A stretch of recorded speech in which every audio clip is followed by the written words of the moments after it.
მაისის დასაწყისში ჩვენ ტრადიციულად აქედანვე შევუდექით უკვე მზადებას, რომ გავხსნათ ტურისტული სეზონი გორის მუნიციპალიტეტში. ამის შემდეგ დაგეგმილი გვაქვს ჩვენ უკვე მერე ტრადიციული უფლისციხის ბაზრობა, გამოფენა. გორში ტურისტული სეზონი მაისში გაიხსნება. ამის შესახებ თრიალეთს გორის ტურიზმის სააგენტოში განუცხადეს. რაც შეეხება გასული თვის სტატისტიკას, თებერვალში გორის მუნიციპალიტეტს 9819 ვიზიტორი ეწვია. მუნიციპალიტეტში არსებული ტურისტული ობიექტების დამთვალიერებელთა ოფიციალური სტატისტიკა გორის მუნიციპალიტეტის ტურიზმის განყოფილებამ გამოაქვეყნა. ინფორმაციის თანახმად 2025 წლის 1 იანვრიდან 3 მარტამდე მუნიციპალიტეტს 20373 ვიზიტორი ეწვია, რომელთა უმრავლესობა 16754 უცხოელია. გორის მუნიციპალიტეტში წინა თვეში უпроსორად იანვრიდან დღემდე 1 იანვრიდან 3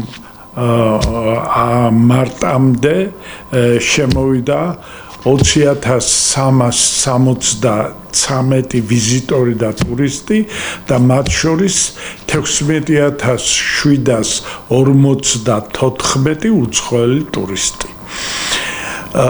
გასულ წელთან შედარებით გარკვეული წინსვლა და მატება ტურისტების. მიუხედავად იმ ცუდი ამინდებისა, ტურისტები უწყვეტ ნაკადად მოედინებიან გორში. განსაკუთრებით ყველაზე დიდი ნაკადი მიედინება უფლისციხის ისტორიულ არქიტექტურულ მუზეუმ ნაკრძალში, შემდეგ სტალინის სახელმწიფო მუზეუმში და შემდეგ უკვე ატენის ხეობა, თვითონ გორის მუნიციპალიტეტის ტერიტორიაზე არსებული სხვადასხვა ისტორიული ძეგლები. არის კულტურული ტურიზმის წარმომადგენლები, მათ შორის არიან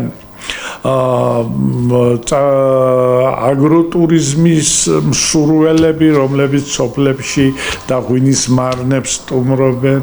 არიან მათ შორის პილიგრიმული ტურიზმის, ანუ მომლოცველობითი ტურების წარმომადგენლები და ასე შემდეგ.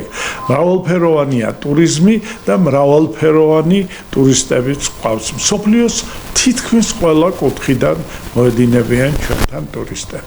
უნდა აღინიშნოს, რომ გასული წლის ანალოგიურ პერიოდთან შედარებით მიმდინარე თვის დამთვალიერებელთა რაოდენობა 342 ადამიანითაა გაზრდილი. 2024 წლის თებერვალში გორის მუნიციპალიტეტს 9467 ვიზიტორი ეწვია.